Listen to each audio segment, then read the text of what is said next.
ഒരു എന്താ പറയാ വെളിപാട് എന്നൊക്കെ പറഞ്ഞ പോലെ ഞങ്ങള് ഫുഡ് കഴിക്കാൻ ഒരു 11:30 ഒക്കെ നേരത്തിട്ടാ വിചാരിച്ചു നെയ്ച്ചോറും ചിക്കൻ കറി ആക്കിയാലോ. അങ്ങനെ പ്ലാനിങ് ഒക്കെ അതാക്കിയിട്ട് ലാസ്റ്റ് ഞാനും പൊന്നും കൂടിയിട്ട് ബാലയുണ്ട് കേട്ടോ.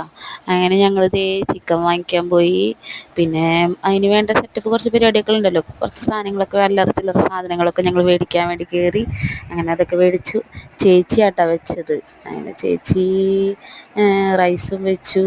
അതായത് ബിരിയാണി അല്ല, നമ്മുടെ നെയ്ച്ചോറിൻ്റെ റൈസും വെച്ചു, ചിക്കൻ കറിയും ഉണ്ടാക്കി. നല്ല അടിപൊളി ഒരു പായസം ഉണ്ടാക്കിയിട്ട് ആ പായസം സേമിയ പായസമായിരുന്നു. നല്ല ടേസ്റ്റി സേമിയ പായസവും റൈസും നല്ല കറക്റ്റ് വേവിനൊക്കെ കിട്ടി. നല്ല അടിപൊളി ചിക്കൻ കറി ആയിട്ടാ. കറി കുറച്ചേ ഉണ്ടായിരുന്നുള്ളൂ, പക്ഷെ ഞങ്ങൾ അടിപൊളി കറിയൊക്കെ ആയിരുന്നു. പിന്നെ അതൊക്കെ കഴിച്ച് ഫുഡൊക്കെ കഴിച്ച് നല്ല അടിപൊളി ഫുഡിങ് ഒക്കെ ആയിരുന്നു കേട്ടോ ഇന്നത്തെ ദിവസം. ഇന്നല്ല, ഇന്നലെ ആയിരുന്നു. ഇത്രയുള്ള ഇന്നത്തെ video. Tata bye, see U.